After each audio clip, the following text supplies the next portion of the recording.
Representative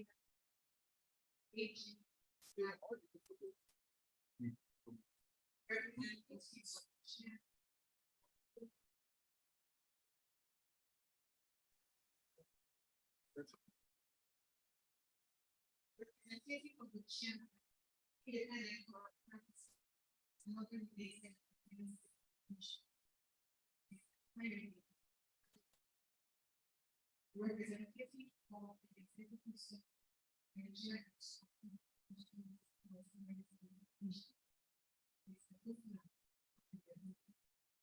representative of the funding and financial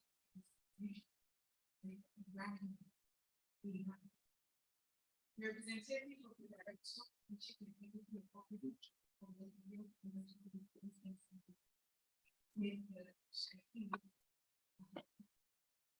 distinguished ladies.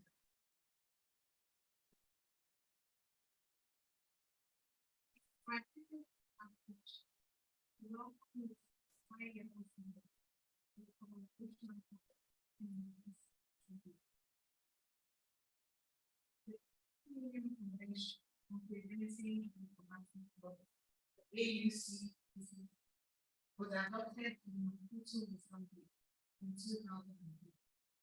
And since then, African Union members have made significant strides, including the establishment of national laws and the creation of government responsibilities.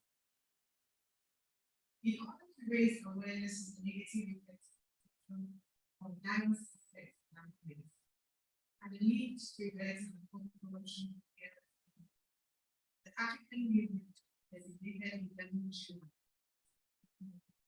Nigeria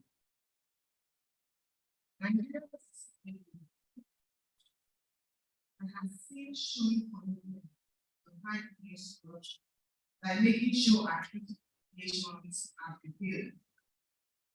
You will recall that in recognition of the progress made by Nigeria and her position in blazing the trail in preventing and combating corruption from the continent, former President Muhammad Buhari was named the African Union's corruption champion. This year represents 2 decades of implementation of the AUC,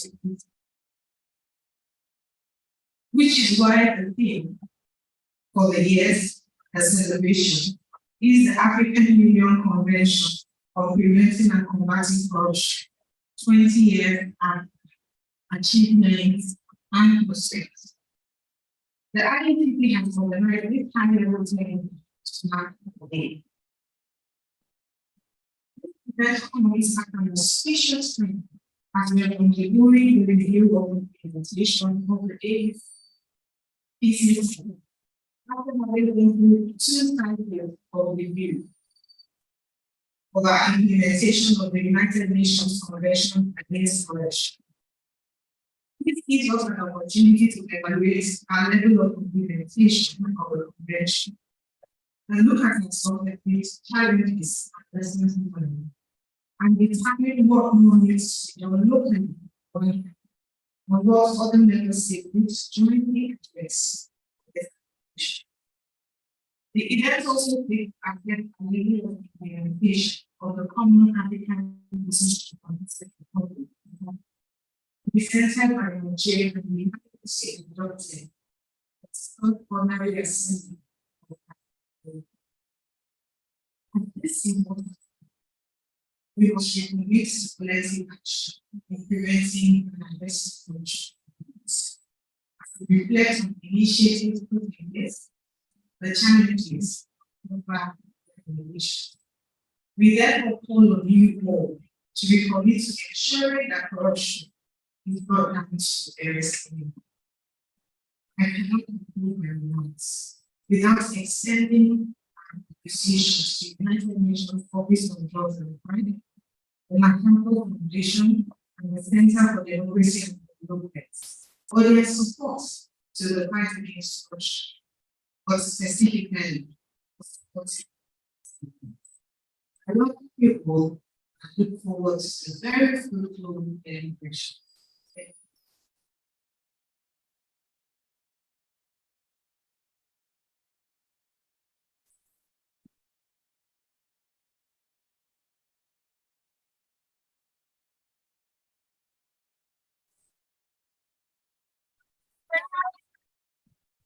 Thank you, Jay.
Both instances actually were born around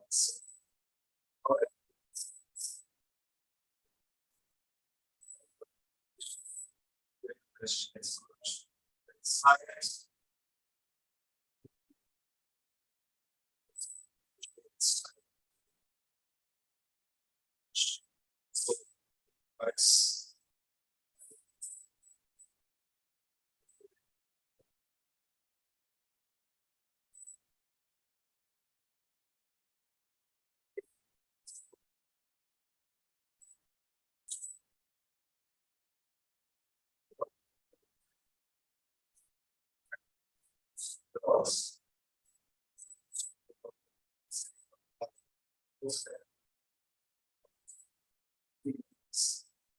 I looked out so this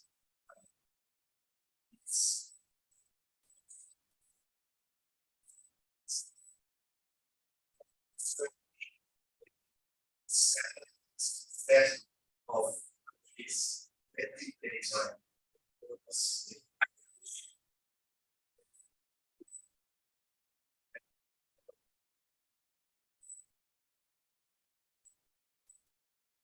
here then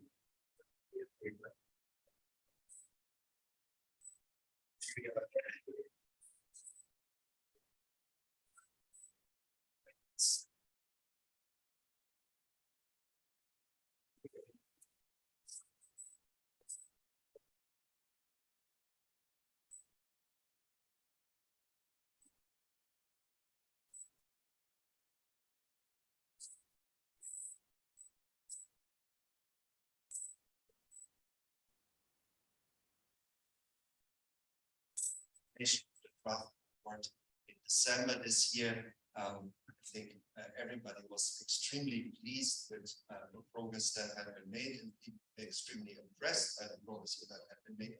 But more importantly, actually impressed by the fact that Nigeria, as the only country so far, actually took that action for itself to see the extent to which it had actually started to implement the various recommendations. Now, another area where Nigeria is setting a standard in terms of use of data to inform anti-corruption reforms is around the conduct of the National Corruption Survey. And as you might recall, there were 2 corruption surveys already conducted by the National Bureau of Statistics in 2016 and 2019, again, respectively. UNPTC provided some support to that. And there's again a process ongoing, actually, as we speak, Literally, the contract was signed yesterday with NBS for the conduct of a third national corruption survey with data collection through surveys, through household surveys, starting in August, September this year. Now, of course, all this data collection doesn't only be done for academic curiosity, so to speak, but actually to drive reforms. And one of the areas that we're particularly pleased on, because it is a very sensitive topic, is the issue of police accountability. It's not a secret that the police is affected, as many other law enforcement agencies, but a little bit more prominently, also because of the numbers of police. The police has actually taken decisive action to start addressing some of the findings that are emerging from the National Corruption Survey. And we are now working jointly with the Police Complaints Response Unit, with the Police Service Commission, the National Human Rights Commission, and actually in the context of two projects that are aimed towards strengthening those institutions, so that one of the Achilles heels that were identified by the National Corruption Survey, meaning the lack of Nigerians' readiness to report corruption, can be properly addressed in order to strengthen the overall results of the anti-corruption framework. Now, data is critical. It allows us to enhance the effectiveness of our anti-corruption resources, and we're extremely pleased this year to join you in discussing this issue and, of course, learning from Nigeria as you lead the way in the anti-corruption fight. Thank you so much.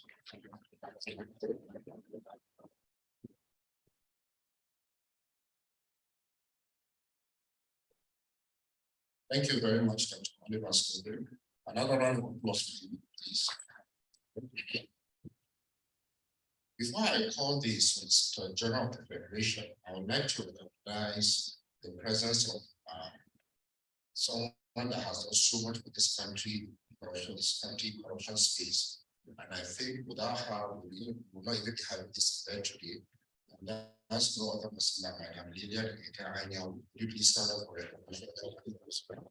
Yes, she has done this year after year after year, but she's on the other side, but she's still with us. Thank you, ma'am. I'll also recognize Fatima Binta Abubakar, representing the DG Fiscal Responsibility Commission.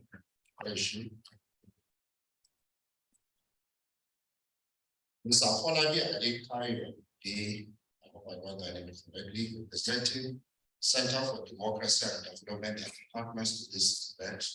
Where is he? Okay.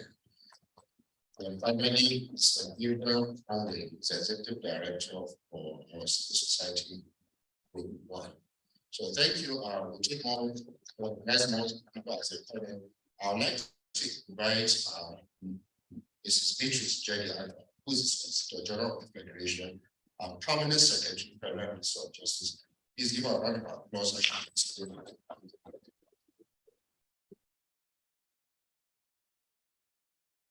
So, good morning, very distinguished ladies and gentlemen. I'd like to ask that to adopt the already very well established protocols. It's my pleasure to join you today at this commemorative event marking the African Anti-Corruption Day 2023. The event is indeed quite spectacular as it coincides with its 20th anniversary, the adoption of the AU Convention on Preventing and Combating Corruption by the African Union on the 11th of July 2023. Today has been so designated as an Anti-Corruption Day by the AU in order to raise awareness on the adverse impact of corruption on development on the continent and restate the commitment to fight against corruption.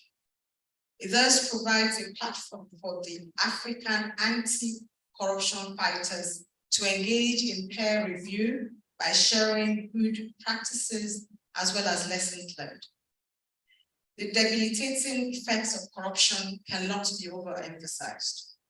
corruption indeed impedes the attainment of sustainable development goals, undermines development, and aids the commission of other crimes, thereby perpetuating a vicious circle.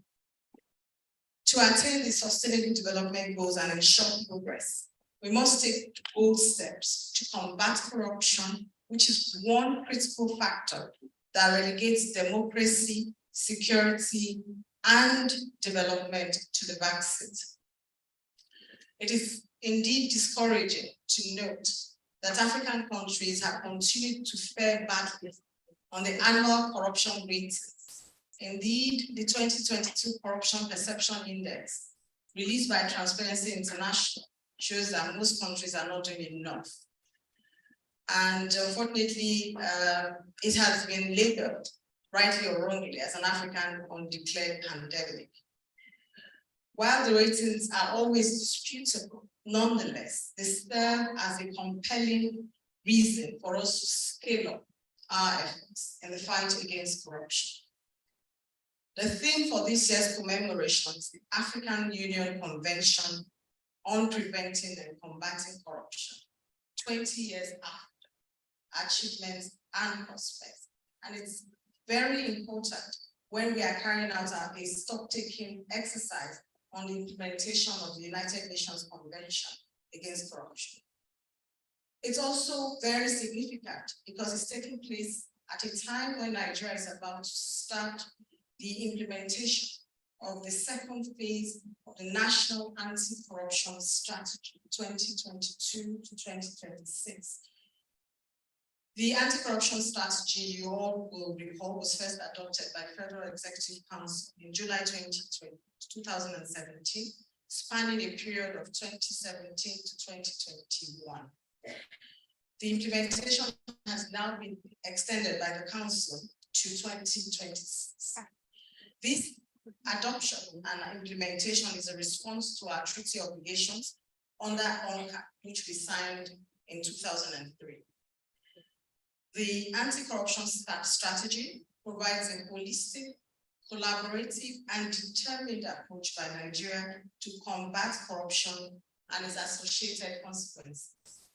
The strategy seeks to develop and implement mechanisms aimed at improving governance of public institutions at the federal, state, and local government levels by combating corruption-related factors, inhibiting government's capacity to deliver quality services to its citizens. Beyond the policy level, Nigeria has further demonstrated her tenacity of purpose in tackling money laundering, illicit financial flows, effective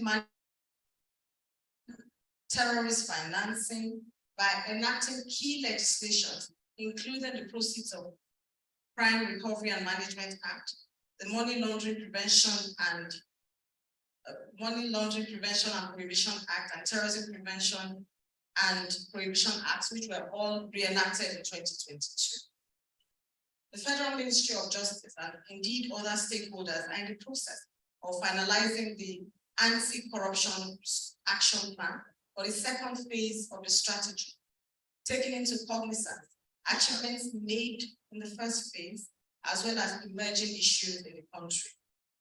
Efforts have been put in place to set up key structures to ensure full implementation of the strategy.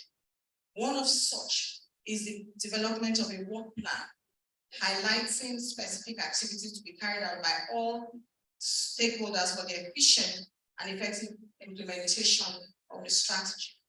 Another is the approval of the constitution for the Inter-Ministerial Committee, which is the platform for driving the strategy. I would like to use this medium to reassure you of the commitment of the Federal Ministry of Justice in ensuring the smooth implementation of the second phase of this anti-corruption strategy, as well as providing institutional support for all anti-corruption agencies.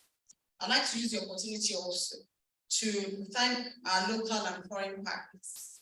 And I'd like to mention particularly UNODC, CDD, as well as the MacArthur Foundation for the support to the ministry and other anti-corruption agencies. It is my utmost desire that this year's event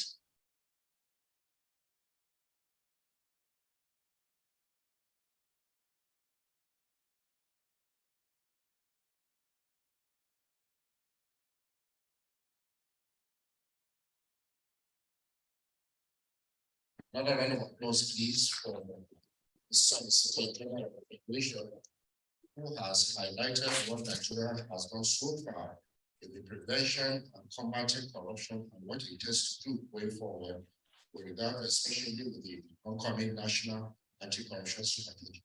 Thank you, ma'am. So the next will have first take a remark from the EFCC, the representative of the EFCC chairman, acting chairman. It's a Ibrahim Liman. You are welcome. Round of applause, please.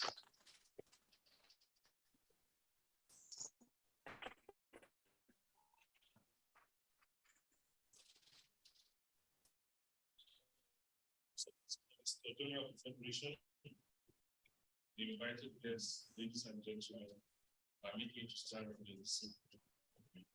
My name is Ibrahim Liman. I'm representing the acting executive chairman of the EFCC.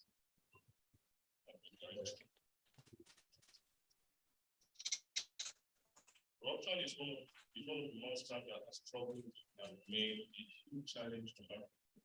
And indeed, it would be an understatement to say that the effect of corruption have been damaging to Africa. The evidence is commonplace. Poor infrastructure, economic and political crisis, poverty and social strife, and social challenges, etc.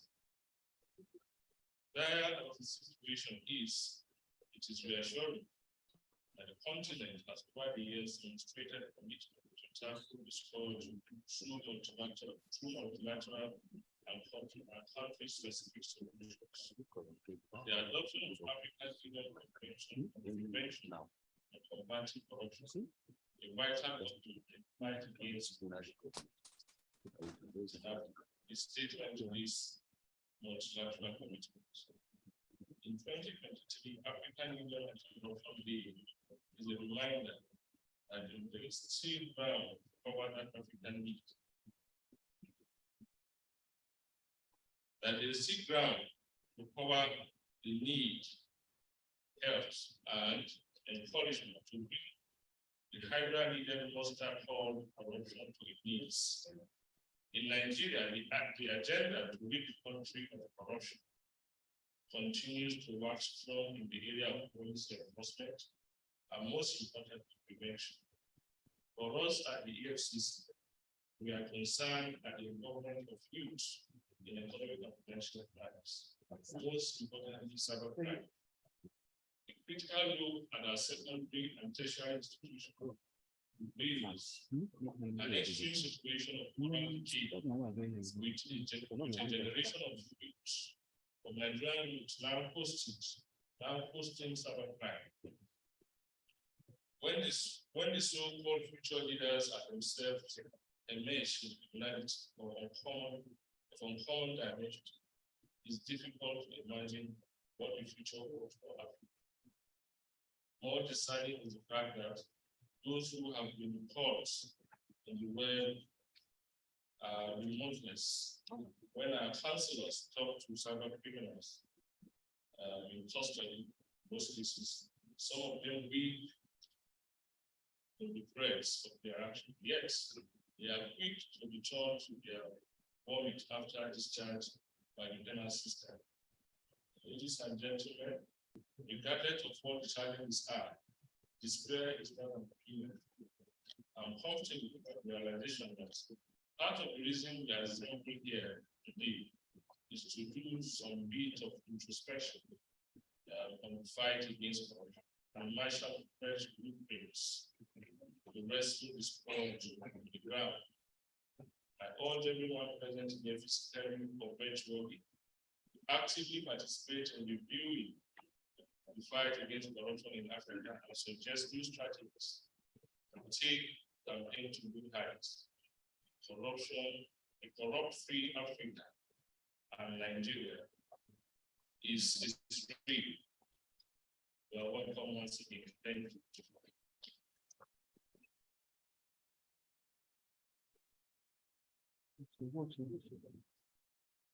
Other round of applause, please. That's a yes. So next, we'll have a presentation of the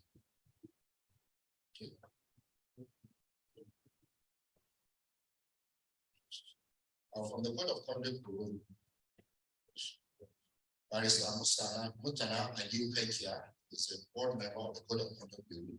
Please, 2 minutes. Thank you.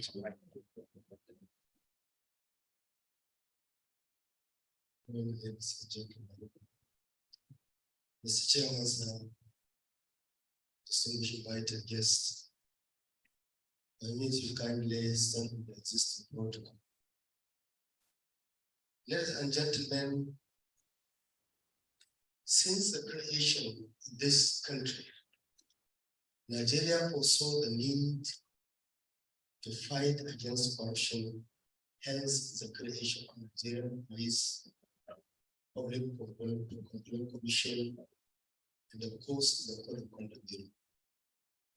Now, because of growth in the economy and sophistication in our nature as Nigerian society, the need to create more agencies to fight corruption. That is why ICPC, EFCC, and a lot more were created. In this regard, ladies and gentlemen, I must humbly say that this seminar is timely, and I pray for a good deliberation. Thank you very much.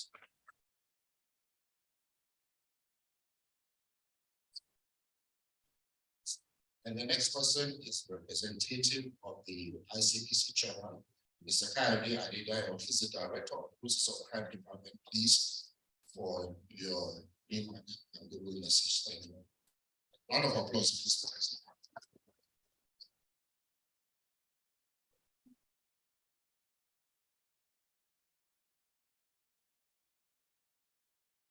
The Association of the Federation of Permanent Secretary, Minister of Justice. The country rep, we need to see Dr. Pastor.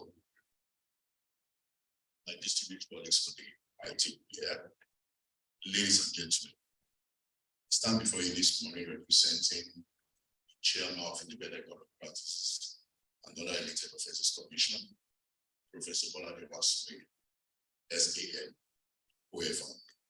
Ordinarily, we would love to be here, but due to some engagement, so he has sent me here to speak for him.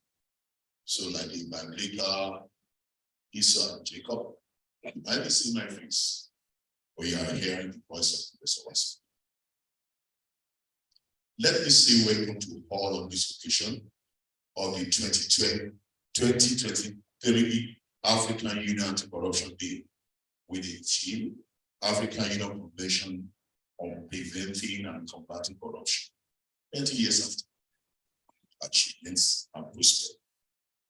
The key question therefore to be asked here is, what are the achievements and what are the prospects of this convention for the past 20 years? Corruption is a global problem, but its effect on developing countries, particularly Africa, are horrendous.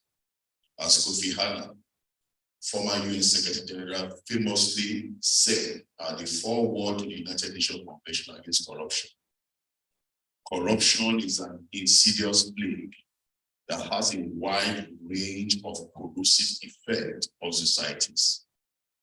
It undermines democracy and the rule of law, leads to violation of human rights, distorts markets, erodes the quality of life, and allows organized crime, terrorism, and other threats to human security to flourish. This evil phenomenon is found in all countries, big and small, rich and poor. But it is in the developing world that its effects are most destructive. Corruption hurts the poor disproportionately by diverting funds intended for development, undermining government ability to provide basic services, feeding inequalities and injustice, and discouraging foreign aid and investment. Corruption is a key element in economic underperformance and a major obstacle to poverty and emissions and development.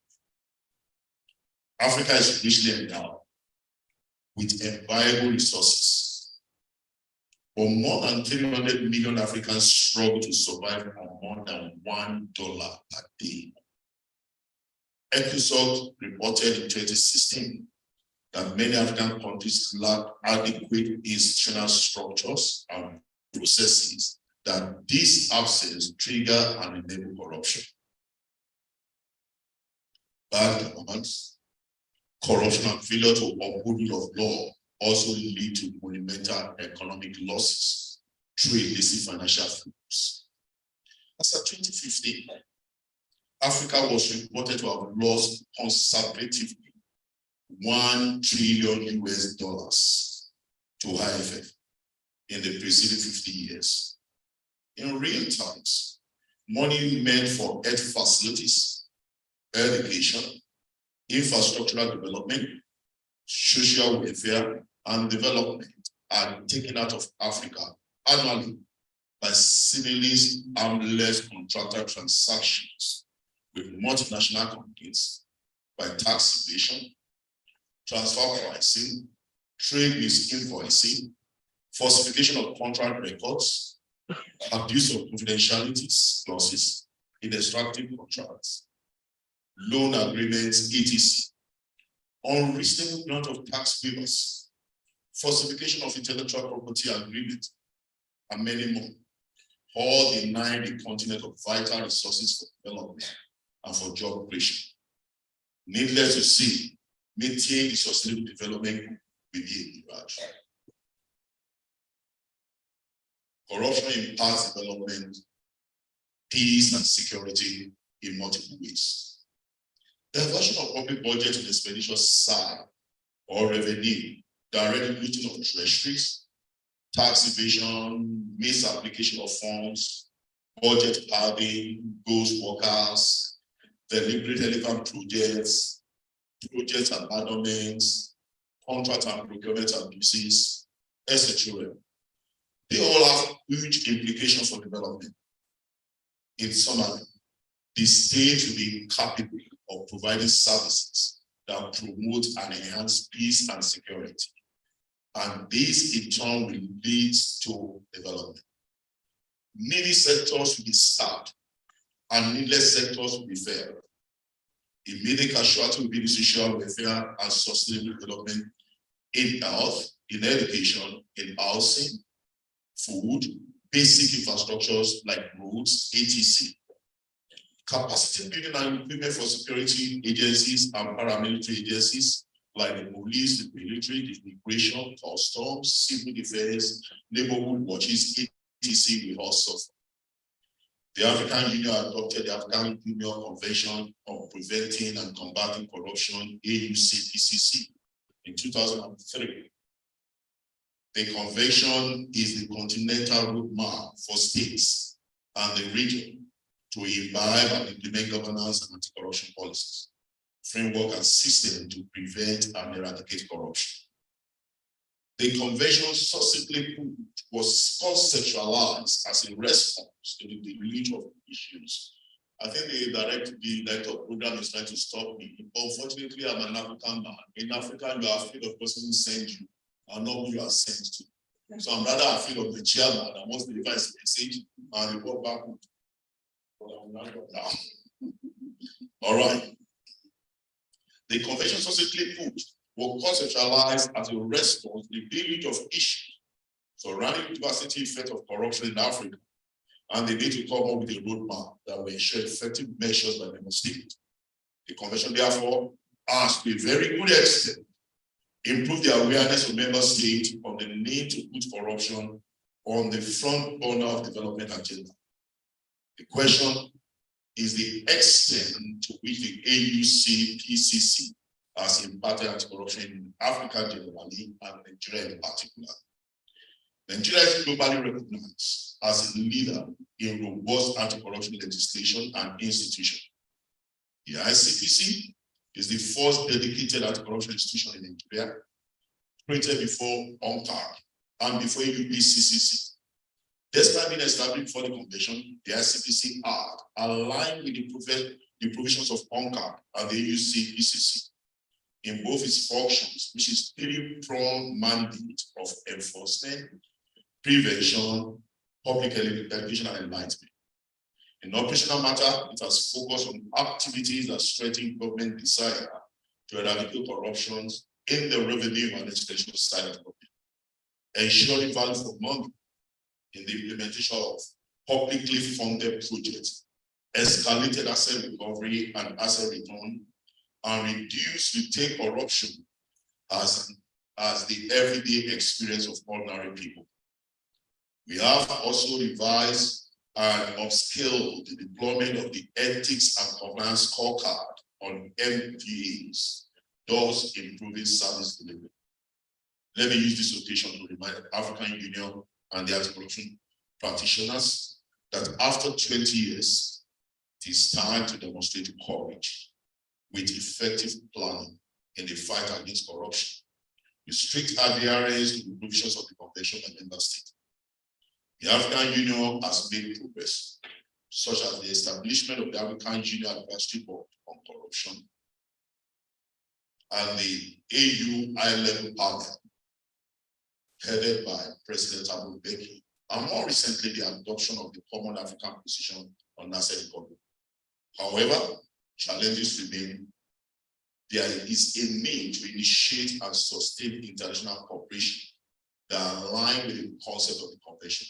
Also, some member states are yet to establish and capacitate the anti-corruption institutions to bring them on par with the commitment that member states made upon accession to the convention. The African Union and member states must continue to demonstrate commitment to devising and implementing continental framework to solve our individual and regional problems and not allow ourselves to be entrapped or diverted to pursue the agenda of the global north while neglecting our unique need for resources and stability to actualize the sustainable development and ensure peace and prosperity in the country. We need to look inward and develop homemade strategies to tackle corruption within the context of our peculiarities and development. I warmly welcome the Executive Secretary of the African Union, who is joining virtually.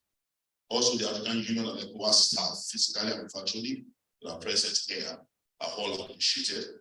Sincerely acknowledge the effort of the IATT members, led by TUGAR, in sustaining the project, and also recognize sister corruption agencies, the CCB, the EFCC, and others that are here present. The fight against corruption is not a quick fix event. Hence, it will require sustained adherence to the convention as well as collective responsibility. And looking at this event, I have no doubt that we provide a platform for the stock taking and exchange of robust ideas that will aid in enhancing the fight against corruption for the development in Nigeria and in Africa in general. Thank you. Thank you, Secretariat of the ICPC. I'm sure you would appreciate that out of the over 70 articles of the United Nations against corruption, the convention, over 60% based on the ICPC. So you appreciate why it has to, elaborate what that has so far. So another one close to this.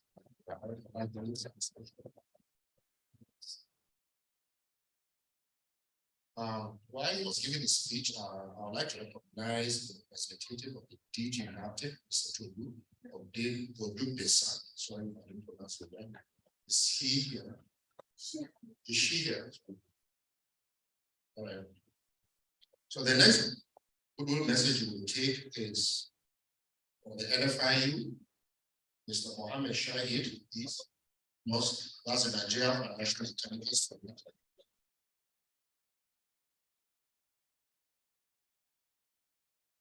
The Solicitor General of the Commission, Permanent Secretary, Ministry of Justice, ladies and gentlemen, please allow me to adopt the existing protocols.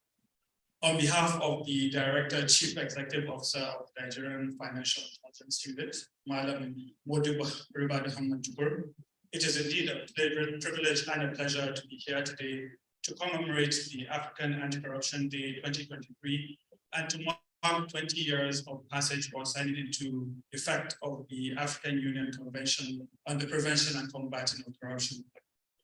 This is a convention that is particularly important because it deals with the impact of corruption, not just on our society, but on the rule of law, on security in our continent, and the development of our continent, as has been mentioned by previous speakers. As the central national authority responsible for the receipt, analysis, and dissemination of financial intelligence, the NFIU plays a key role supporting the actions of our anti-corruption agencies and law enforcement agencies to combat this serious criminal activity.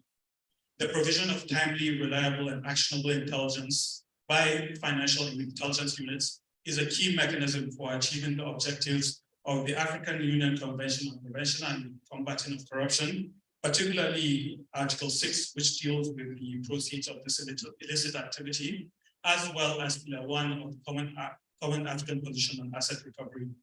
In this regard, the NFIU has continued to support the activities and objectives of our partners within the law enforcement and anti-corruption agencies, we are pleased to report that in the last month, we have published a report working with all our partners, particularly with TUGAR, the EFCC, CCP, and ICPC, looking at the methodologies and typologies by which the proceeds of corruption are laundered. And this is a report that we think will add value to the work that we're all doing to address this crime. We remain committed to the objectives of the national strategy on anti-corruption, and we will continue to commit to providing actionable intelligence to all our law enforcement partners. We look forward to the deliberations over the next few hours, and particularly to charting progress over the next few years in our measures to combat corruption in Nigeria. Thank you very much.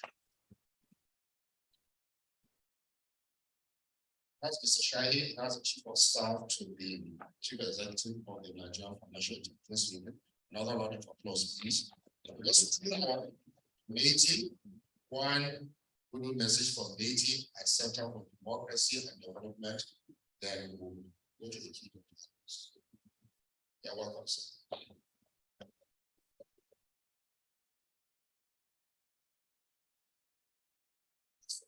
General, ladies and gentlemen, my name is Ibrahim Usman. I'm here to represent my Executive Secretary, Dr. Banaya Watch, who is unaware of the absence.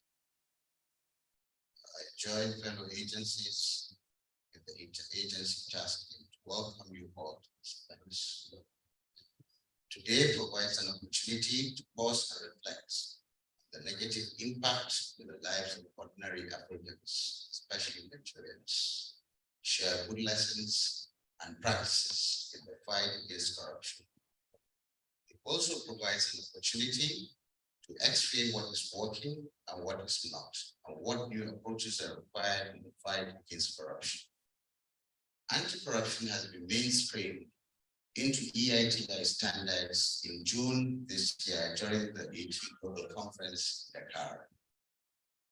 For us in the extractive industry, NEITI is working hard with government extractive companies and civil society, including developing partners, patriotic Nigerians, to reduce or possibly eliminate corruption in the oil, gas, mining industries.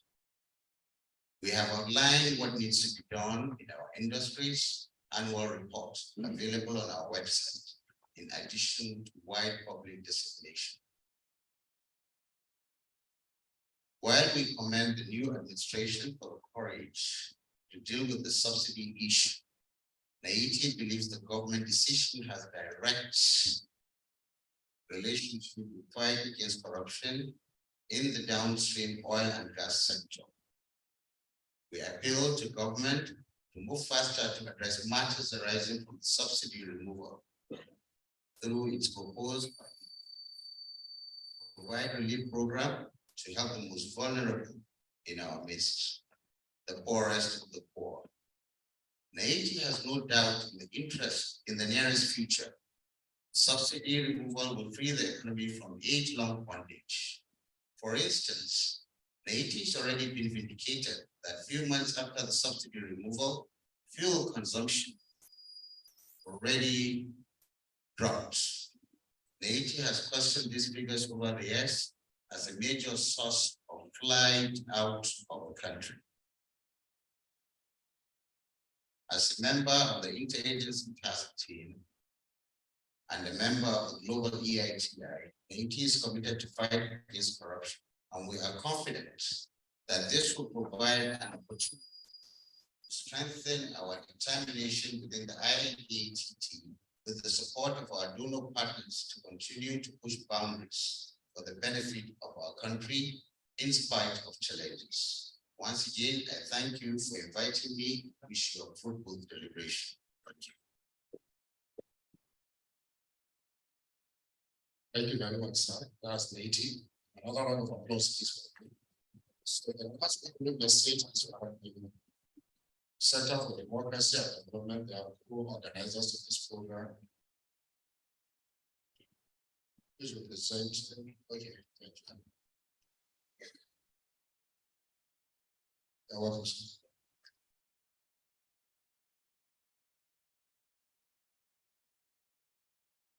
Thank you. Good morning, everyone. Please don't need me to sound more like a simple Portuguese. The Center for Democracy and Development is pleased to join the African Union, its esteemed partners, and other stakeholders to commemorate this year's AU Anti-Corruption Day under the theme 20 years after achievements and prospects. The theme provides a unique opportunity for deep and driven reflection on the journey in the fight against corruption on the continent over the last 2 decades. We are also very proud to continue our ongoing collaboration and support to the interagency task team of anti-corruption agencies to see the increased coordination between these different agencies. As African governments reflect on the gains and progress recorded, it is important to also focus on some of the aspirations of Agenda 2063, a flexible living document and rolling plan adopted by the African states as a shared framework for inclusive growth and sustainable development for Africa.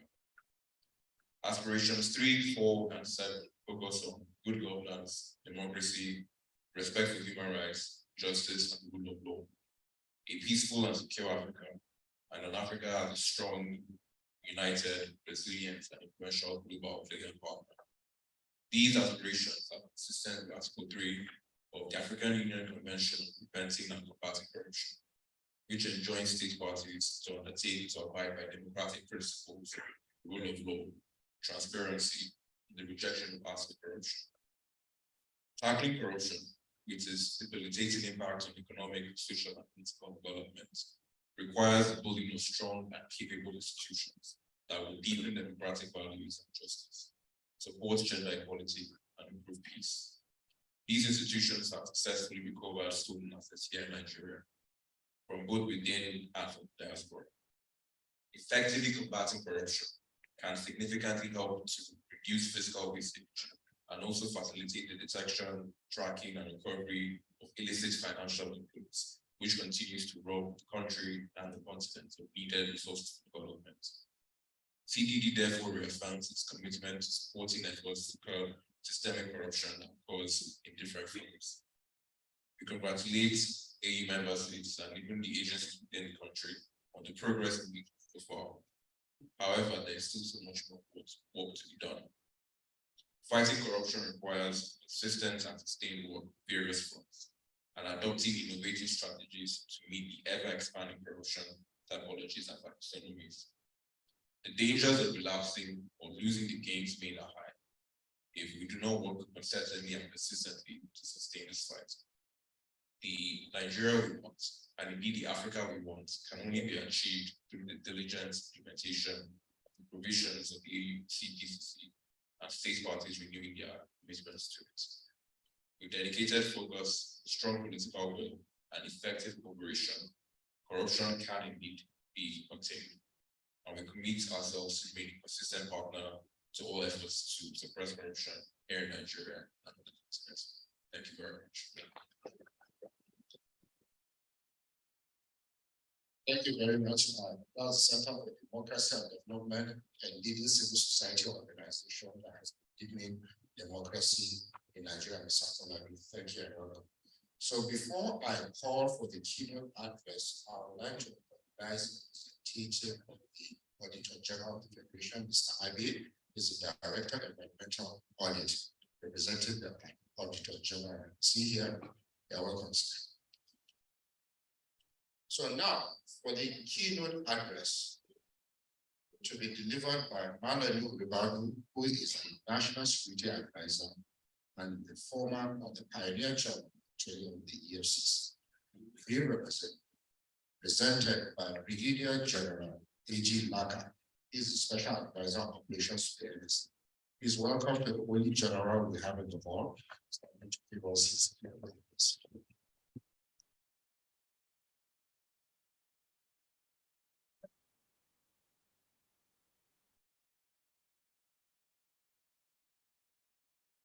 The Solicitor General of the Federation, distinguished dignitaries on the high table, ladies and gentlemen, permit me to stand on the existing protocols. After the various goodwill messages that have been delivered, I would want to repeat some of the things that have been said to save time.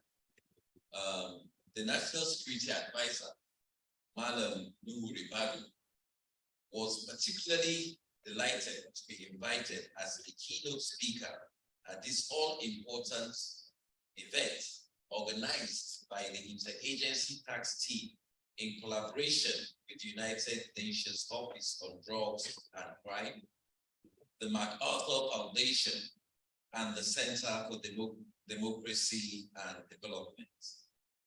Unfortunately, the National Security Advisor is out in Guinea-Bissau for the ECOWAS summit with his president. So he asked I represent. This event is organized to commemorate the African Anti-Corruption Day 2023 with the theme African Union Convention on Preventing and Combating Corruption 20 years after achievements and prospects. This forum will no doubt serve as a veritable platform for acquisition of invaluable inputs to the ongoing efforts in Nigeria and the continent from corruption. The presence of the distinguished members of the high table and of the audience will no doubt help in bringing out useful discussions and inputs to help us curb corruption in the continent. And therefore, thank you all for being present. Permit me to state that it is common knowledge, which requires no emphasis, that corruption is a war that has regrettably permeated virtually every segment of our society, with attendant consequence on the polity, economy, and security of the continent. In the public sector, it has taken a considerable toll on government's capacity to effectively meet its obligations of providing security and welfare for its citizens in fulfillment of the primary reason for governance. The resultant deprivation and want stokes frustration among citizens, which could push some of them into committing all forms of vices in a bid to overcome poor quality of life and living standards. This is because corruption entails this mistreatment of public resources just for getting some unfair advantage through the use of power and position by anyone, whether in the government or non-governmental organization, to the detriment of others. Indeed, the consequence of corruption on insecurity were clearly captured in the famed assertion of Mr. President, the former president, which he said, and I quote, "If we don't kill corruption, corruption will kill us," end of quote. It is therefore instructive to understand that whether in the public or private sector, if corruption creates poverty, hunger, unemployment, among others, it could generate insecurity at various levels. This can easily be exemplified in the case of unemployment, where the lack of basic necessities of life could lure people to engage in various vices at the slightest opportunities. As the adage goes, the idle mind is the devil's workshop. It is even more disturbing that the negative global perspective or potential understanding of corruption in Africa is that corrupt practices are widely accepted to be prevalent and systematic in both public and private sectors. There are even more assertions that the source of a man's wealth does not affect his neighbor or environment. And he is even courted by the public once he can be generous with bribe or other forms of gratification. Some people even claim that there is a term called polite corruption. At this juncture, permit me to state that successive governments in Nigeria have over the years risen to the occasion through emplacement of various measures and policies, as well as establishment of statutory institutions such as the ICPC and EFCC to combat these menace. The anti-corruption stance of the present administration of President Bola Ahmed Tinubu is firmly anchored on this aforementioned assertion and is vigorously being pursued across all spheres of governance, including the private sector. Distinguished participants, the war against corruption is a work in progress, as corruption is not only a serious challenge, but it also remains poised to fight back recklessly. All hands must remain on deck to sustain the campaign with vigor until the menace is subdued for the betterment of our society and the African continent at large. This is achievable, and we must set our sights on such priceless victory. I therefore urge all participants at this August occasion to enrich this dialogue with their insights and perspective that will inform new strategies in the effort to tackle corruption and its impact on the African continent. To this end, it is significant that we also focus attention on the root causes of corruption, including in particular the erosion of our time-honored value systems with a view to promoting value reorientation and positive attitudinal change among citizens that will strengthen their moral character. Ultimately, we must strive to promote good governance towards transparency, accountability, and the rule of law, which are critical factors if the fight against corruption is to be achieved. On this note, permit me to use this medium to guarantee and reaffirm all that the National Security Advisor, his doors are open to you all and will continue to cooperate against the fight against corruption. I wish you all a fruitful deliberation and God bless.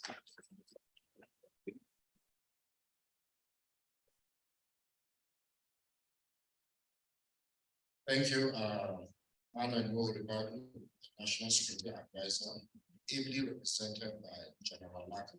Is another round of applause. That's the National Security Advisor. So, I'd like to share the papers. Go straight to the first paper. We have two papers today. We'll do the first one, which is on Nigeria's implementation of the African Union Convention on Prevention of Corruption, the achievements and prospects so far. And the second paper is the recovery and return of causes of crime for sustainable development. The first paper was delivered by no other person than Madam Lillian, who, like I said earlier, on her activities and what she has done in the anti-corruption space in the last 2-3 decades has led us where we are here today. So please, can we please welcome Ms. Lillian Eke-Anyanwu to deliver the first paper on Nigeria's implementation of the AUC and system, the achievements and prospects. Thank you very much.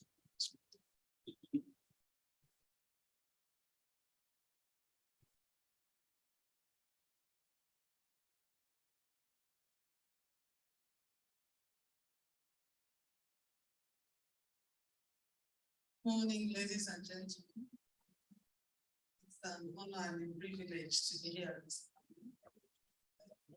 Let me extend my felicitations to the General Federation, Permanent Secretary, Ministry of Justice, Dr. Oliver Storpey, Country Representative of the Indian Ministry, and other distinguished members of the charity. Please permit me to stand at the listing protocol. My paper this morning is on Nigeria's implementation of the African Union Convention on Preventing and Combating Corruption. Somebody scrolling for me.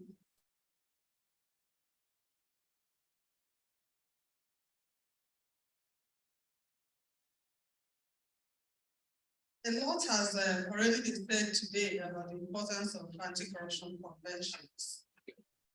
Just to quickly state that it enables creation of sustainable standards and reference points for imperative global coalition against corruption, especially cross-border manifestations, which are, please can you scroll?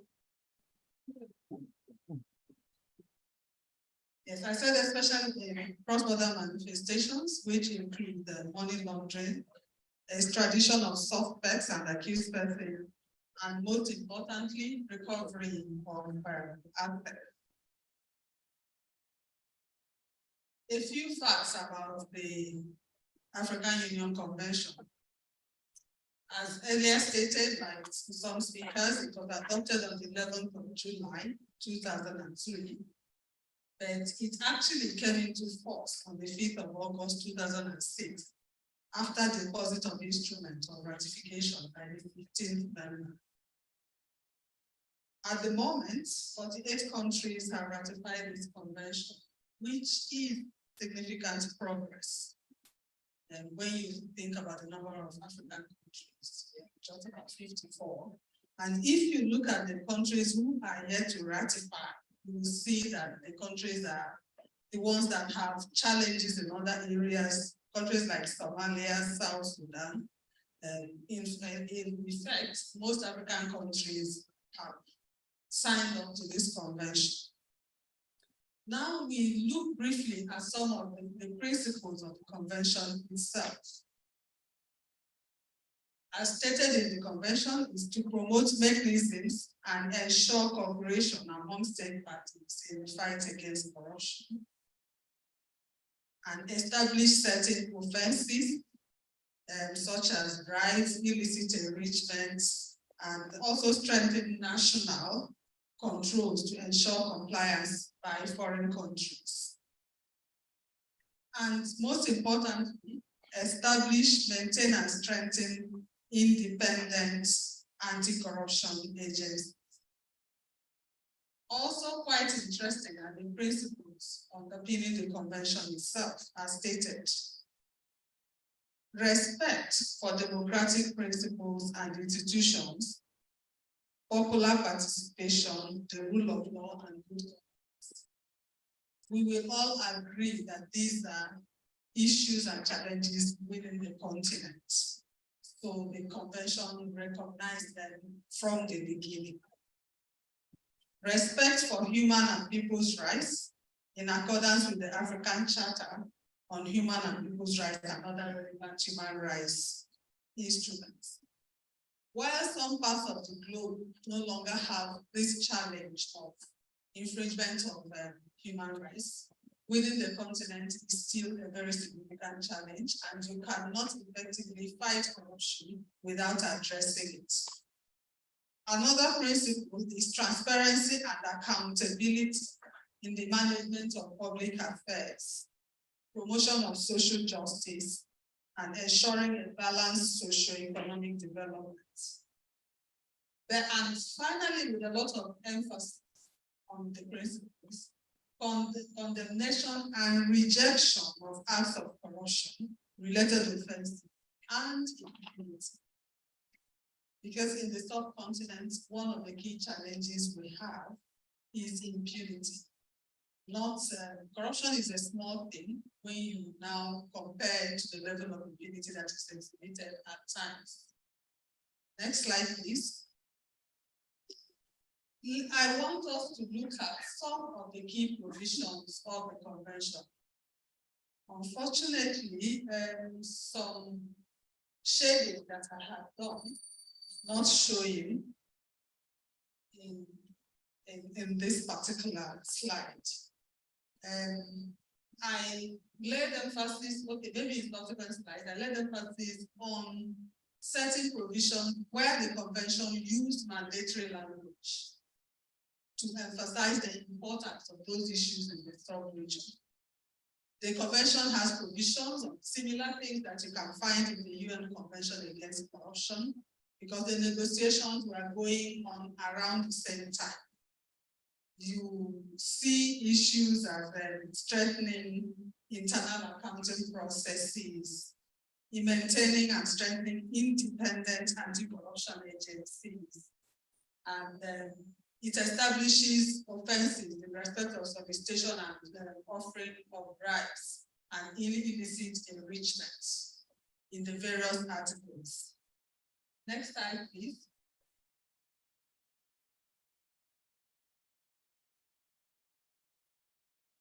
Now, looking at the areas in red, the convention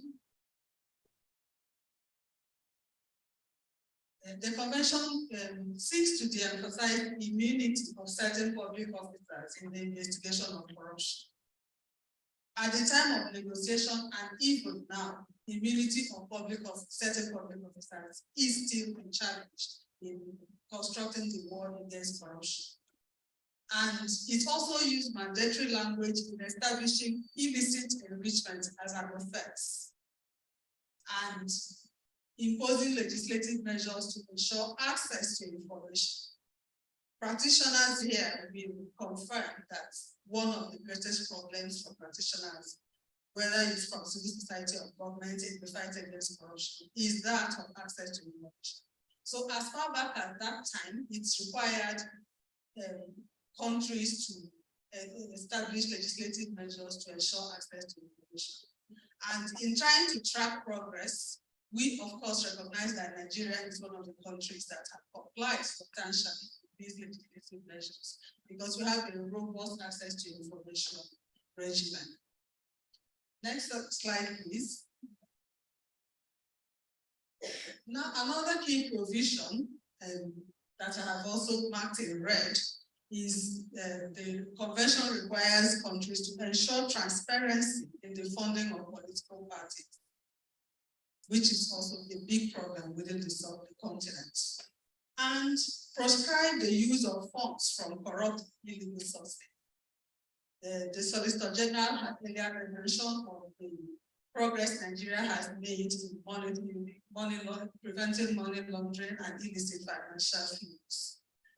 As far back as 2003, the convention had required African countries to ensure legislative processes to prevent these crimes. Also, it at that time emphasized international cooperation to criminalize and punish secret commissions by multinationals, which is also strongly linked to illicit financial flows.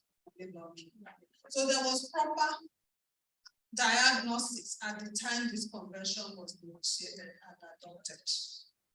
Now, The next question is, how have we complied? We have these very two questions. Next slide, please. How has Nigeria implemented this convention? There is a review mechanism for measuring progress in respect of the African Union Convention. I recall that when I was head of TUGAR, we had a process where we completed a self-assessment checklist together with other members of the IATT. But that review mechanism happens only occasionally. I think within that period, which spanned over 10 years, it was just once that we were requested to do that process. And the outcome, the eventual report, was actually never released. I'm aware that at the moment, a similar process is now going on. We're hoping that the outcome of that this exercise will now at least be shared with the countries who are participating for them to measure their progress. In the document itself, the review mechanism it requires designation of independent and autonomous national authorities to make, receive, and respond to requests for assistance. We actually have this in abundance in Nigeria with anti-corruption agencies. The convention also set up an advisory board on corruption within the African Union. This board has 11 members elected from nominees of state parties. I'm also aware that Nigeria has served in this board at least on 2 occasions. We've had former commissioners of the IATT representing Nigeria on that board. Most interestingly, we said members are to serve in their personal capacity once elected. This is very important for our sub-region, because if you're nominated by government to serve in a particular board, there's a tendency for you to dance the tune of that government and have them teleguide your responses. But it makes it clear here that once you have been nominated and elected by the members of the African Union, you are now serving in your personal capacity. So your country cannot say, we are withdrawing you because you are not saying what we want you to say. This is actually a very strong mechanism if properly implemented. The advisory board is to adopt its own rules of procedure, and it's not clear how far they have gone in this and how effective it has been over the years. Next slide, please. As I have said here, we have not had an opportunity of measuring how Nigeria has implemented the convention because of the lack of periodic review mechanism which we can rely on. But considering the fact that most provisions, if not all provisions within the convention, are also reflected in the UN Convention Against Corruption, it makes sense to look at the effect of the review Nigeria has undergone in respect of the UNCAC. At the moment, Nigeria has been reviewed twice in respect of our implementation of the UNCAC, once in 2014 and another one in 2018. So let's look at the key recommendations from that review cycle. And that will give us an indication of where we are in respect of the African Union Convention. Next slide, please. In the recommendation, I'm just going to mention a few, especially where Nigeria has done well. There's a recommendation on proceeds of crime, which requires Nigeria to strengthen the administration of frozen, seized, or confiscated property. And it goes on and on, and gives a lot of other benefits. Last year, May 2022 in particular, Nigeria enacted the proceeds of crime enforcement and management at the TUGAR, and it has all these requirements that was outlined in the review. And the agencies that are currently implementing that legislation, and I'm happy to say that the UNODC has also taken a strong interest in assisting Nigeria to implement TUGAR. So given what is going on in that particular recommendation, I can say that we have made some progress in that area. The next issue is on whistleblower protection. Next slide, please. Part of the recommendations from the Nigerian review is to consider adopting the bill of the Whistleblower Protection Act, as well as public interest disclosure and witness protection bill. This has also been done. A draft legislation was enacted sometime last year by the last National Assembly, but I know there are a few issues about where to locate the Whistleblower Protection Office. And I think Nigeria has also made some substantial progress in that area. Another issue is establishment of a beneficial ownership register. Last month, or 2 months ago to be precise, the Corporate Affairs Commission did launch a beneficial ownership register in Nigeria. But prior to that time, about 2 years ago, the Nigeria Extractive Industries Transparency Initiative, NEITI, had launched a beneficial ownership register restricted to the extractive industry. And riding on the back of that, the Corporate Affairs Commission has now provided a publicly available beneficial ownership register, which is all encompassing and includes other areas of the economy. Only last month, there was a peer learning exercise organized by the World Bank Star Initiative and UNODC, which took place in Nigeria and had in attendance several African countries who are engaged in the process of having a publicly available beneficial ownership register. And the Nigerian example was showcased with the Corporate Affairs Commission, showing them in their office how it operates and everything. So I think there has been some significant progress in implementing this convention if we look at these indices. Last year also, as Dr. Tobe had mentioned, Nigeria conducted a stock-taking exercise to measure and review Nigeria's implementation of the review recommendations. As I said, a number of recommendations were made to Nigeria, about 65 of them. So the exercise reviewed how far Nigeria has implemented these recommendations under the different chapters of the convention. We had 15 recommendations under preventive measures, 18 under international cooperation, 26 under criminalization and law enforcement, and 5 under assets recovery. I'm happy as a Nigerian to report that over 70% of the recommendations have either been fully implemented or partially implemented. This is still work in progress. In particular, Nigeria implemented over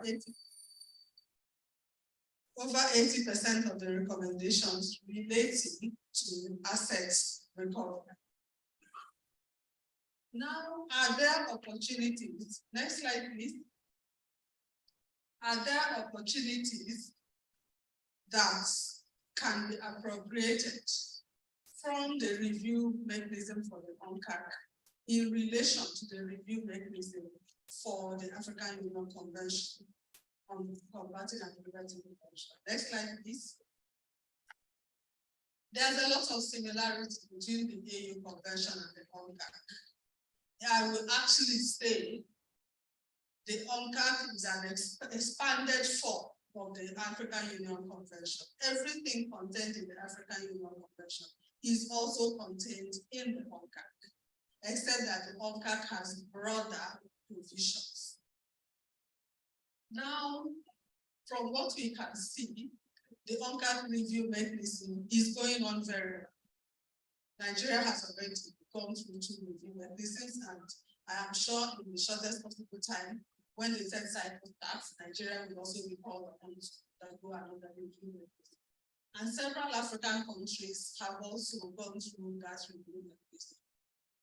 The question I'm framing this as a question: is there a possibility of collaboration between the 2 review mechanisms to ensure greater synergy? I will expand a bit. The UNCAC review mechanism, usually through a balloting process, picks a country that is due for review. And also using the same balloting system, picks two other countries to review that country. One from the same region and another one from any other part of the world.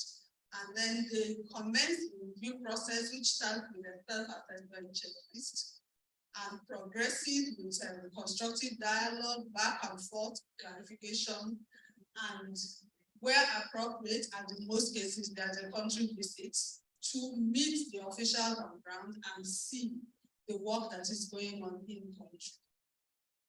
Now, it is the same desk officers who respond to the questions from the self-assessment checklist in both reviews. It is the same anti-corruption agencies they deal with. And I know that what most practitioners complain of at the global level, especially with regional reviews, is that it puts a lot of work on their table. At every point in time, you are responding to several of these reviews, whether it is FACTA, whether it is African Peer Review Mechanism, whether it is African Union Convention, or whether it is the UNCAC. From time to time, all these issues come up, and the same group of practitioners have to work at them. Now, given the similarities between these 2 conventions, is there a possibility to sort of build synergy within those processes? Because in the UNCAC review, actually, the self-assessment checklist expects you to upload any regional review you have gone on relating to corruption. My suggestion here is that if it can be arranged when a particular country is undergoing review for the UNCAC, the African Union Advisory Board can also ride on that process and review that country at the same time in respect of the convention. So you can have joint meetings, you can sort of link the self-assessment checklist or have something similar so that they don't finish responding to one and then start responding to the other. You can draw from the synergy. You can even have joint country visits and joint meetings. That way, there will be available data to measure implementation of those conventions. Like what I have said earlier, there are some highlights and emphasis on the African Union Convention to address the peculiarity of the problems within the sub-region, which may not apply to other regions.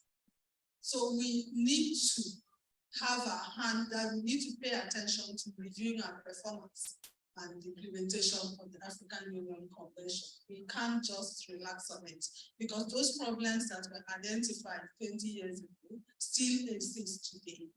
Whether it is access to information, political party financing, human rights issues, they are still with us today.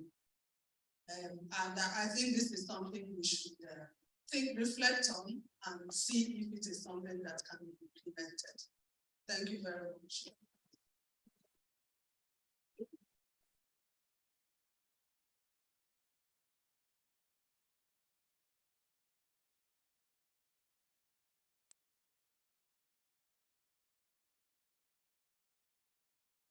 Thank you very much. I'm sure you are all now you're being sensitized about what the country has done so far regarding to implementing several conventions, both the African Union and the UNCAC. So we have 5 minutes for questions. Just 5 minutes. Are there any questions? The floor, that is one. Okay, you see the okay.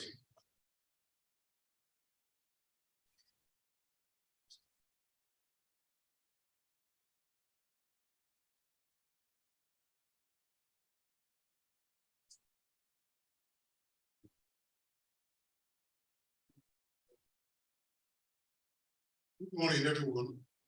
Instead, I have 1 minute, so I can only stand on the existing protocol. My name is Emmanuel Uche. I work for the European Union Group of Government Action Projects.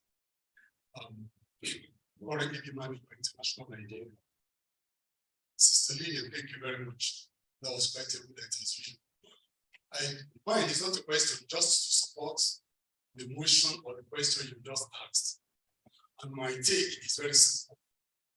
If several international election observers can observe the election and have their different reports, why wouldn't just African Union and the United Nations come together and have a joint review? It doesn't stop them from exercising their different opinions and their perspectives. And if you want to dig deeper, you can ask other questions that help to shape and characterize your own report for the things you want to see. And I think that is a very noble and novel recommendation that we need to push as to reduce the management burden and weariness on the anti-corruption agencies and other respondents. Thank you very much.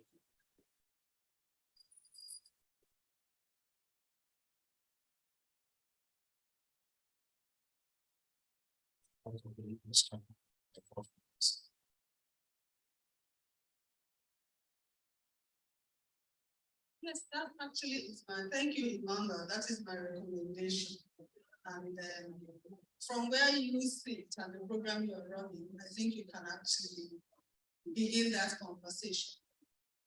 And if it does bear fruit, that will reduce, ensure judicious use of resources and reduce the burden on the agencies who are responding to this checklist and oversighting the review process. Yeah, thank you very much.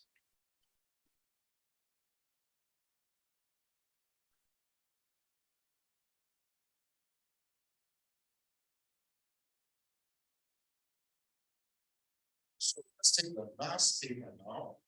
It goes for the day, and it's going to be on recovery and return of proceeds of crime for sustainable development. And the CAPA and the mechanism by the supervisor wants to be represented by Dr. Onojo. Thank you, sir. Please welcome him.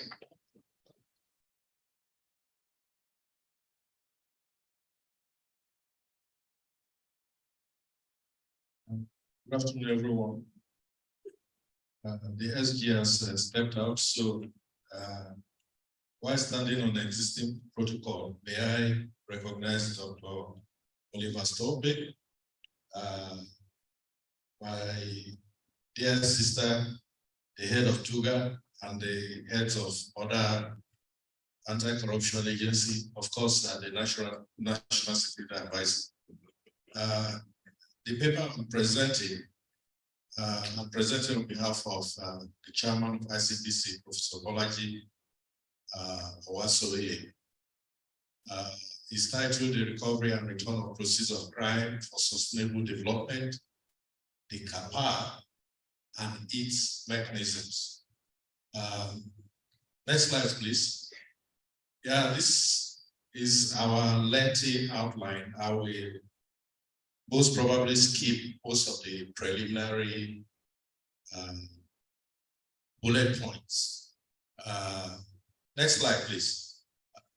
Yes, this heavy slide tries to contextualize the territory of asset recovery and return. Article 4 of the African Union Convention on Preventing and Combating Corruption has an element of asset recovery, repatriation, and tracing. Its elder brother, so to speak, UNCAC, as Madam Lillian has said, because she said UNCAC has more content in certain respects than the African Union Convention. UNCAC devoted an entire chapter, chapter 5, to asset recovery. And specifically, Article 51 provides that asset recovery is a fundamental principle of UNCAC. But we are to speak to the role that asset recovery and return can play in the matrix of sustainable development. Next slide, please. Now, we can actually go to the next slide again. Yes, the 17 SDGs and 169 targets. The ambition, the vision of the Sustainable Development Goals is to create a world where the current generation can meet their own needs, where no one is left behind, without endangering the ability of future generations to meet their own needs.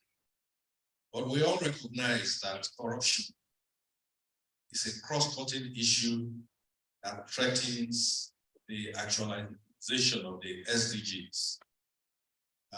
So that is why we are here celebrating the EU Anti-Corruption Day.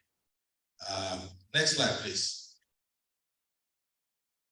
So this is just one of the visions of the SDGs. It says a world free of poverty, hunger, disease, and want, where all life can thrive.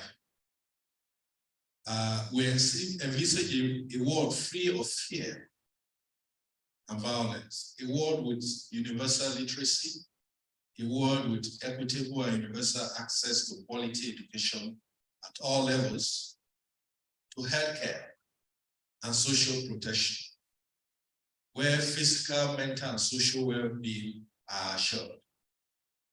A world where we affirm our commitments regarding the human right to safe drinking water and sanitation, and where there's improved hygiene, and where there's food, where food is sufficient, safe, affordable, and nutritious.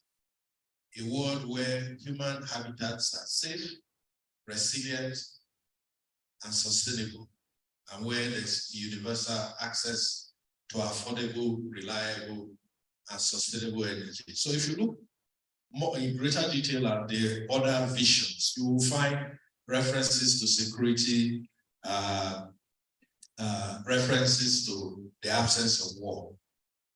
For us in the West African sub-region, we can all testify to the fact that we face peculiar threats.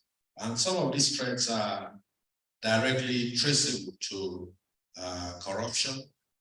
They are traceable to the flight of our natural endowments to foreign jurisdictions. So the question I am to walk us through is how the common African position on asset recovery can help in recovering some of the assets that have been consigned to foreign jurisdictions, and how perhaps we can prevent those assets from living here in the first place. Next slide, please. Next slide. Yes.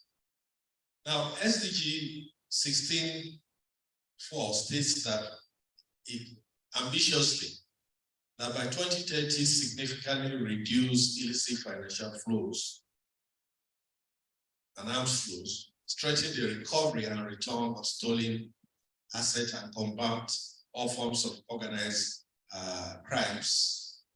SDG 16.5 substantially says the target is to substantially reduce corruption and bribery in all their forms.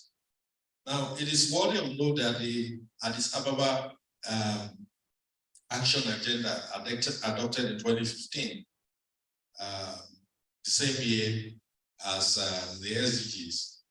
It noted the work of the EU high-level panel on illicit financial flows from Africa, and committed also to substantial reduction of IFFs from Africa by 2030.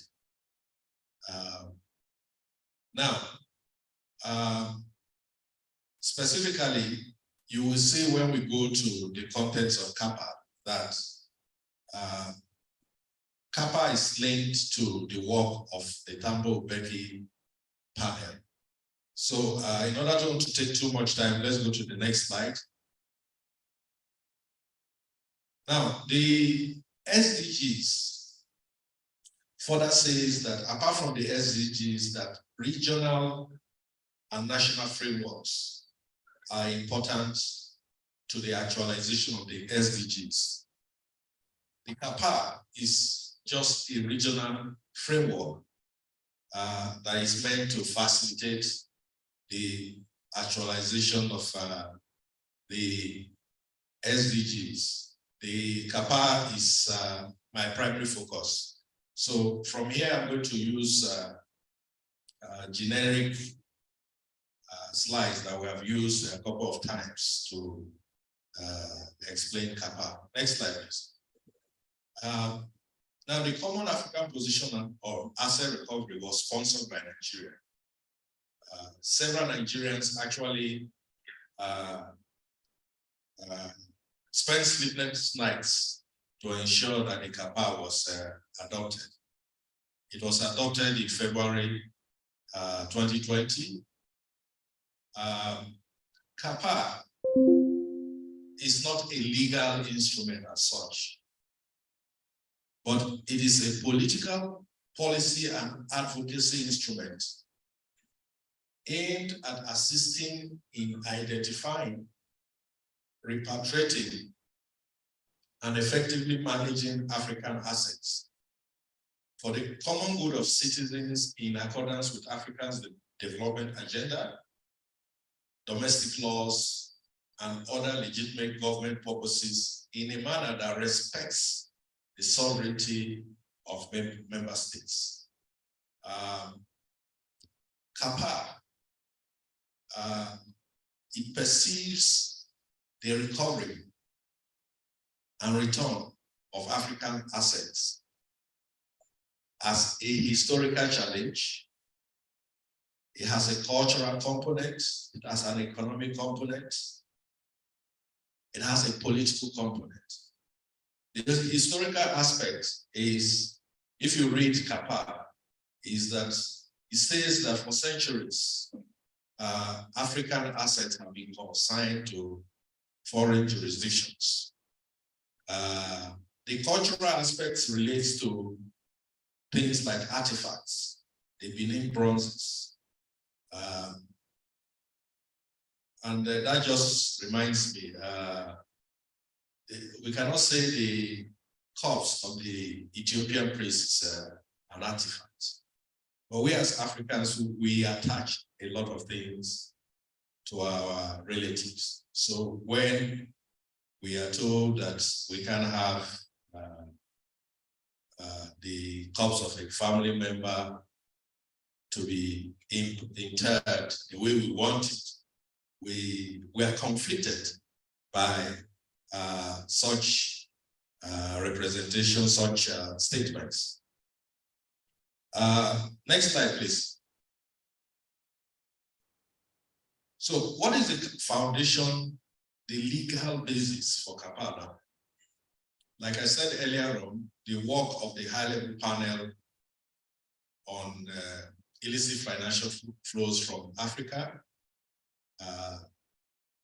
it spoke to the volume of illicit financial flows or financial flows that were illicitly flowing from Africa. And then the theme of the 2017 AU made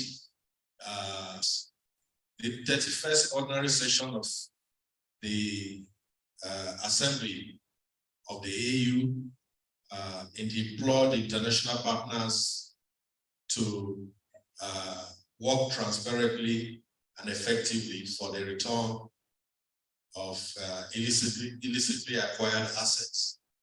And of course, we are all familiar with the fact that our former president was the EU anti-corruption champion, and his report to the Assembly specifically urged the need for a common African position on asset recovery. Next slide, please. Now, these slides are all from the specific contents of the CAPA. I'm not saying anything outside its context. So the justification and context of CAPA, like I said earlier on, should be situated in the historical, cultural, social, and political milieu that we find ourselves. You can't talk about asset recovery without reference to what we have lost over the centuries. You can't talk about asset recovery if you don't relate it to our cultural artifacts. We can't talk about asset recovery without talking about the economic impact of what was lost or is costing us. You can't talk about asset recovery if you don't recognize the fact that essentially the decision of many countries to return assets usually has a political component. When there's a civil forfeiture of assets maybe taken to the US by a public official of a third world country, I'm not saying Nigeria.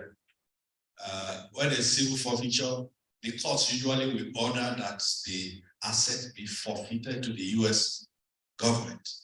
So such assets will not be returned if there's no outright political decision that the assets should be returned. So there's a political component to it.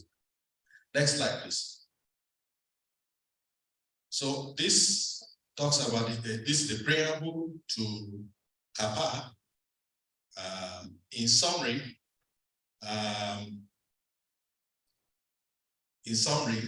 the preamble states that CAPA is merely a stepping stone to stemming and reversing illicit financial flows from Africa. Next slide, please. Now, this is the meat of CAPA. CAPA has four pillars, four principal pillars, and a fifth component, which we call the cross-cutting issues, and then policy recommendation. The first pillar deals with detection and identification of assets. The second pillar, recovery and return. The third pillar, management. Fourth pillar, cooperation, partnership. Next slide. The next slide deals with the content of what is required to detect and identify assets. Before you can successfully detect and identify assets, you must strengthen domestic and regional systems, create transparency and accountability, and leverage on technology. Regulate, protect, and incentivize whistleblowers, strengthen and enhance existing institutions, encourage and advocate transparency. And then CAPA notes that detection and identification of assets in foreign jurisdiction is technically complex and inherently political. Technically complex in the sense that you have to navigate the legal provisions of foreign laws, their court procedures, and then when you are able to navigate all this, the political decisions of the destination countries is significant. Then for effective and efficient detection and identification of assets in foreign jurisdictions, the 4 elements of identification are required, meaning you cannot use one and leave the others, or work with 3 without one and it will be effective. No. Next slide. Recovery and return of assets. 2 elements. Make asset recovery a priority at national, regional, and global levels, including return of artworks and artifacts. Then strengthen legal and financial institutions to aid the process of asset recovery, including establishment of funds, trusts, and dedicated African escrow accounts to be held by regional financial institutions. Now, why African escrow accounts to be held in regional financial institutions? Often when you detect a particular asset, maybe funds in a foreign bank, either you or the country in conjunction with the law enforcement authorities of the destination country, you approach a port and you freeze the asset. When the asset is frozen in a foreign bank, that bank will still invest it. It doesn't come to you. And then you go through the laborious process of recovery. Perhaps after 10 years, 15 years, the asset is finally recovered. And then when it is recovered, the authorities of the destination country will charge you a fee or for their expenses. So what you get is usually less than what you are entitled to. So the idea behind this African escrow account is that when you want to identify assets in foreign jurisdiction, those assets should be held by an African regional financial institution, for instance, the African Development Bank. Then the bank will invest it so that when the asset is finally recovered, you don't lose value, but you earn what you are entitled to in an economic sense. Next slide, please. The management and recovery of assets. We are all familiar with our POCA now. Nigeria actually is leading in Africa and in certain respects too, because our Proceeds of Crimes Act is similar to the UK POCA. So from this pillar 3 of PACA is encouraging African countries to establish a framework for the management of recovered assets. And it emphasizes that the power to manage includes the power to invest the assets. The power to manage and invest should be the sovereign rights of, I don't want to use the term victim countries because our Western brothers are very sensitive when you use the word victim. So let's say countries of origin, the sovereign rights of the countries of origin.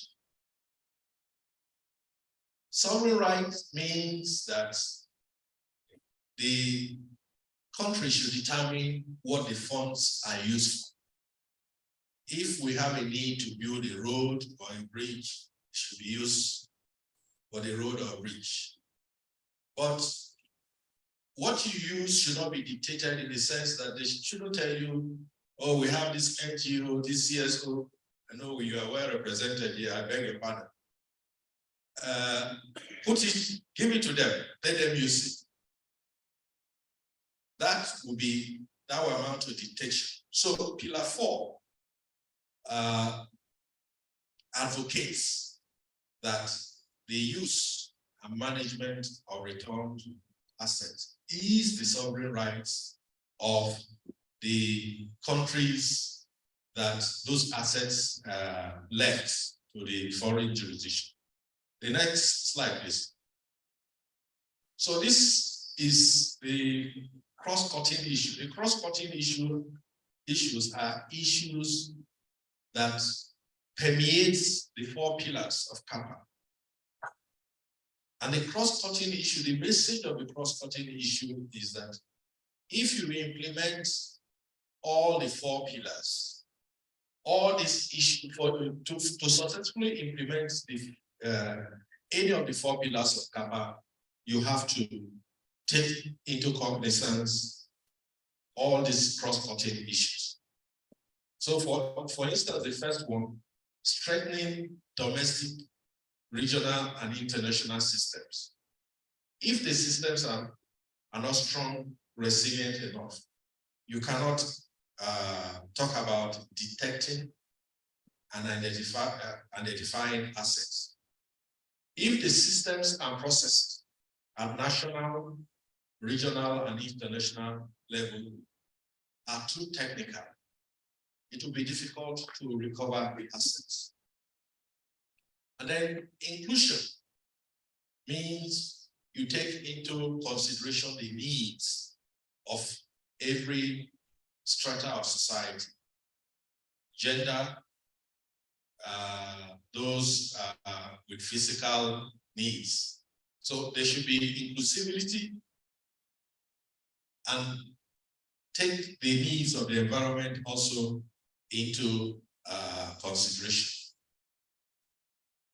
What can enable countries to implement the CAPA is also a cross-cutting issue. It talks about formulation of policies and strategic implementation of policies, including allocation of resources for asset recovery activities, enhance intracontinental cooperation and communication, and the experience sharing, and then M&E mechanisms. Next slide, please. This is the final slides. Policy recommendations. These are recommendations to member states of the African Union to enable them implement CAPA, to enable them capacitate their institutions to be able to do what Nigeria has been doing and has successfully done over the years. Strengthen domestic and regional systems for detection and identification, protect whistleblowers, strengthen and enhance detection and identification process, etc., etc. This slide, I'm sure, will be shared. What is not in the slide is that there is a working group in place for the implementation of the Common African Position on Asset Recovery. The working group was set up by the AU High-Level Panel on Asset Recovery. My chairman, Professor Bolaji Owaswe, incidentally is a member of this working group. The working group is currently working on several frameworks. One framework is to map the laws and the legal instruments of African countries to make necessary recommendations. There is a whistleblower protection framework being developed. Hopefully, it will be finalized within the next few months. So that is the progress so far of the development and implementation of the Common African Position on asset recovery. I thank you for your patience. Thank you.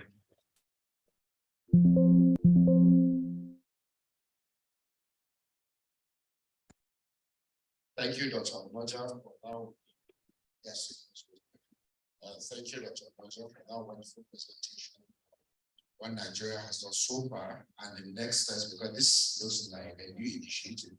It's not really under the hood to have this common organization. So, any questions for Dr. Maja?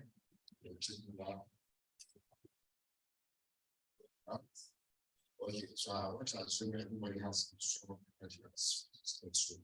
Thank you very much. I round of applause for ladies. So as we conclude, I've come to the end of this program. What we have, I'll just give Madam Jane 1 minute, and then you have something to say.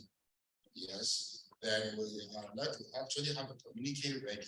I'll just be presented for 2 minutes and we close for the day. Thank you. Thank you. How are you?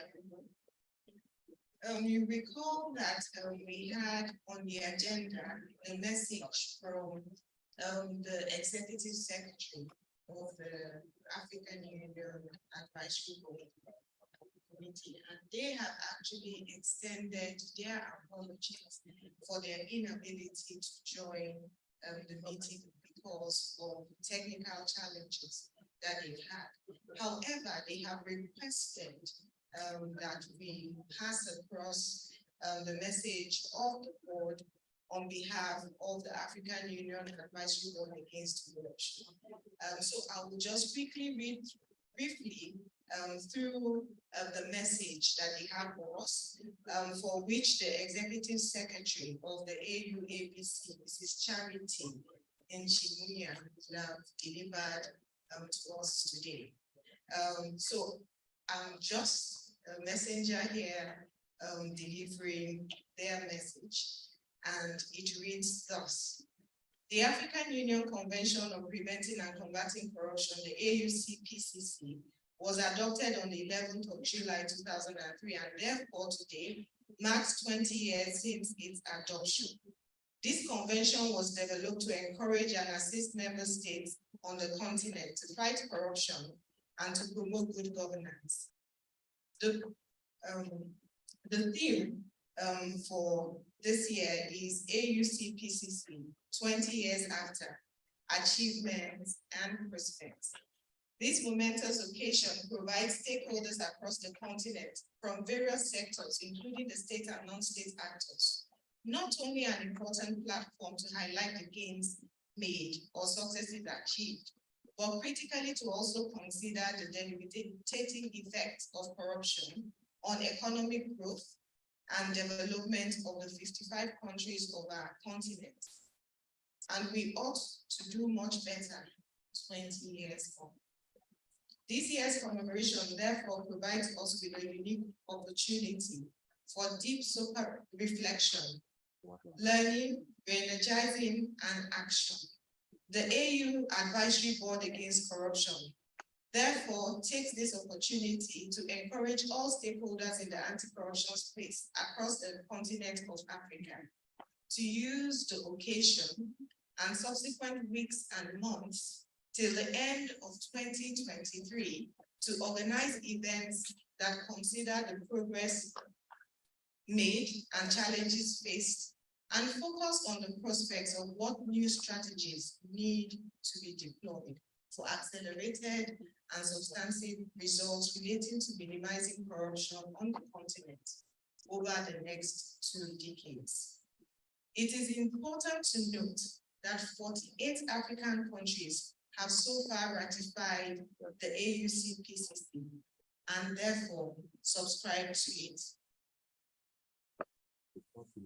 This demonstrates their national commitment to the convention and is highly commendable.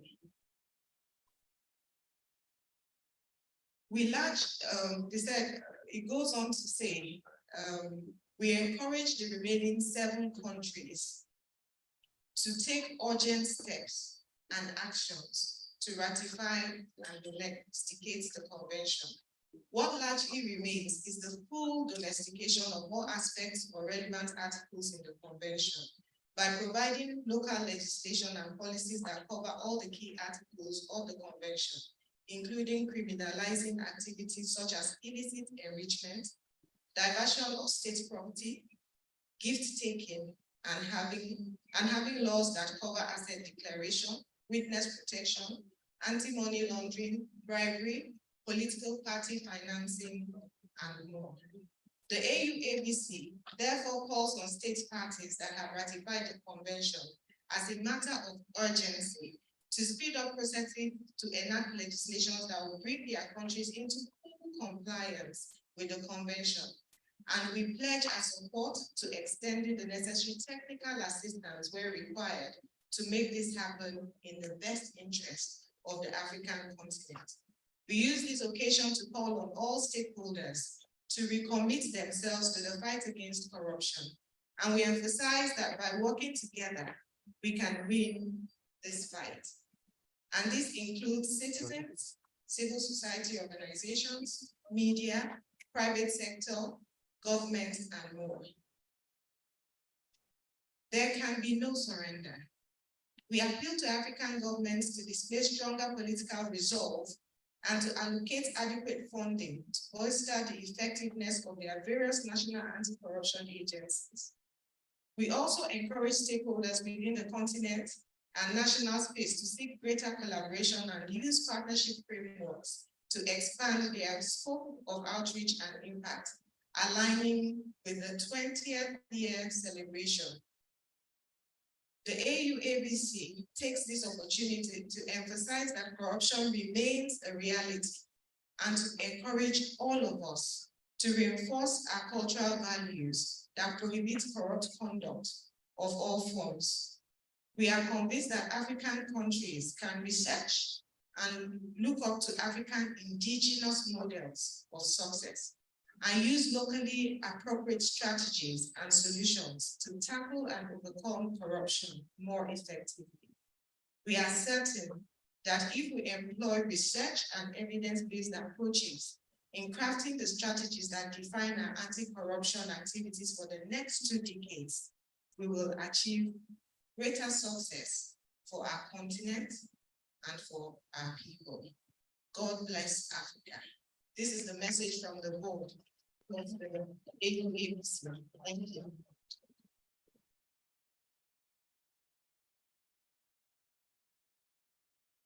Thank you very much. So do we have the communique ready for 2 minutes? Are you ready?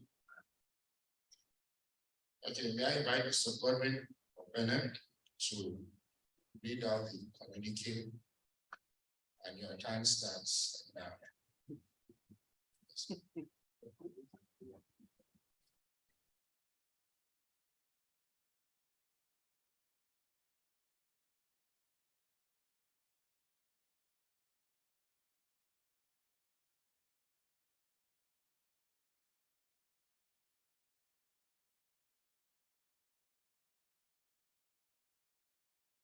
Thank you very much. Again, my name is Godwin Opene. I work as a policy planning and strategy officer with Nigeria Extractive Industries Transparency Initiative. I think we agree that it's been a very productive discussion. It's meant to be a celebration, but like we heard, it was also an opportunity for introspection in terms of taking stock on how the convention, African Union Convention on Against Corruption, implemented. So we had little time to put this together. We'll put together a more comprehensive reports in terms of the deliberation and recommendations, and share with people that participate. But I'll briefly run through the highlights, key highlights of the discussion here.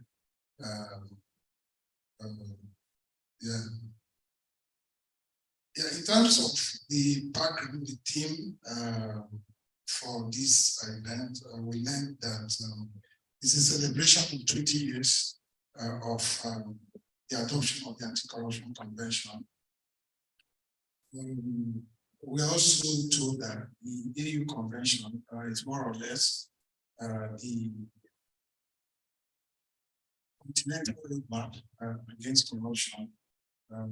This event today is an opportunity for us to review our implementation and achievements. In terms of the achievements so far, 20 years of implementation, we were told that Nigeria more or less been a trailblazer in this process. That Nigeria is leading in the use of data. An example of which is the National Anti-Corruption Survey, which Nigeria has conducted 2 cycles of that survey, and the 3rd cycle is ongoing. There's also a working group on the implementation of CAPON, which has spoken about to produce a roadmap, which is also trying to map the legal framework of many countries against corruption. And there's also action plan, the work that has been produced about the implementation of the National Anti-Corruption Strategy. Dr. Wanaja also spoke extensively of Nigeria's role in the adoption of the Common Anti-Corruption Position on asset recovery in carbon,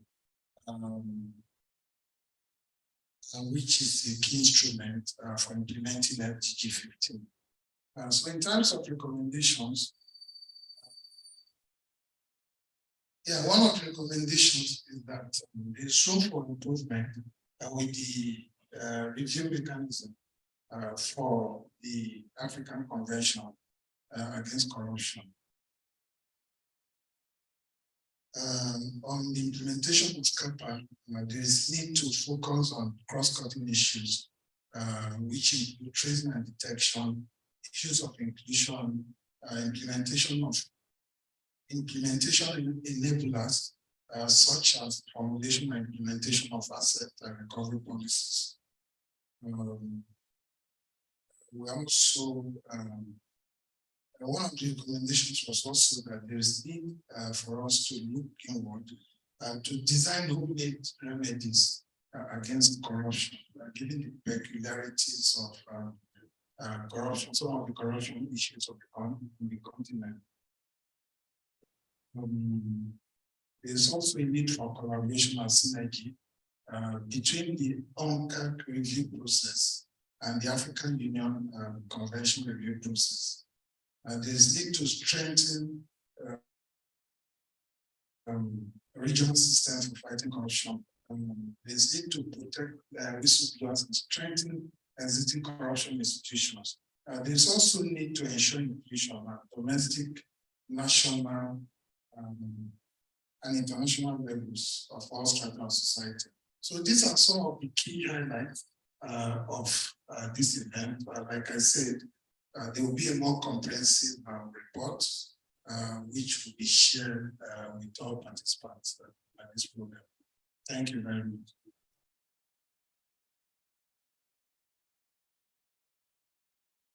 Thank you for that.